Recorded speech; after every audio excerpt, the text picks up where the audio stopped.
不浪费食物是一种美德。为了不要浪费吃剩的食物，很多人都会将晚上吃剩的食物放到冰箱里，留到明天才享用。但是，并不是所有食物可以放隔夜的。这几种食物就是不能隔夜吃。一就是半熟的鸡蛋，未熟的蛋黄隔夜食用，在保存不当的情况下，很容易导致滋生细菌，因此隔天吃了这种鸡蛋就会危害健康，严重还会让你食物中毒。此外，就是银耳，银耳本身就是富含硝酸盐的食物。放置久了，硝酸盐就会变成亚硝酸盐，使人体中正常的血红蛋白氧化成高铁血红蛋白，丧失携带氧气的功能，造成人体缺乏正常的造血功能。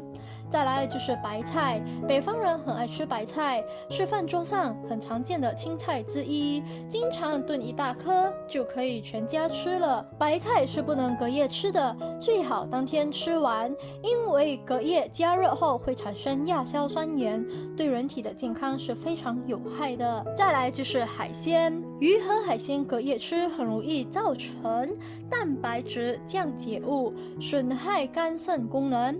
海鲜一般腥味比较大，隔夜吃味道很难辨别，坏了也吃不出来。最安全的方法就是吃新鲜的，不要吃隔夜的。而且现代上班族，很多人都会在周末的时候准备一周的菜，买回来放入冰箱。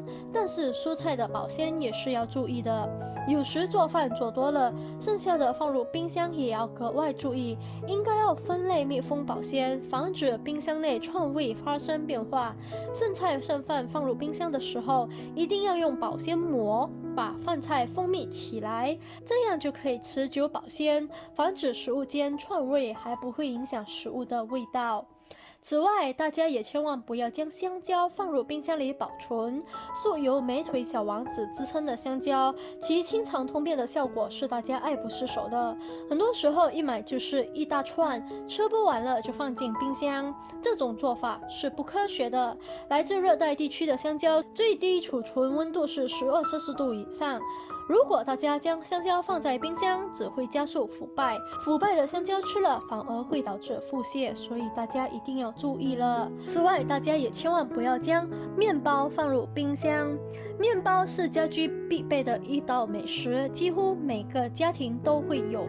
但是面包的保质期并不长，很多时候买了太多就会将面包放进冰箱。其实将面包放进冰箱只会加速它的变质。刚出炉的面包本身都有弹性和柔软性，然而放在冰箱里的面包，因为处于低温的状态下，则会变坚硬。虽然不会发毛长斑，但内部已经产生了变质，而且口味也产生了变化。这样的面包吃起来不但不新鲜不好吃，而且还会危害健康。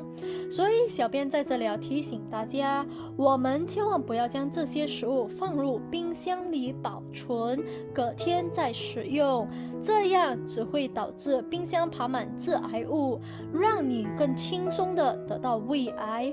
为了家人的健康着想，一定要了解，也要分享这个视频，让家人都知道这几种食物打死也别放冰箱，隔天再使用哦。今天小编就分享到这里，别忘了点击订阅和按赞哦，我们下期见。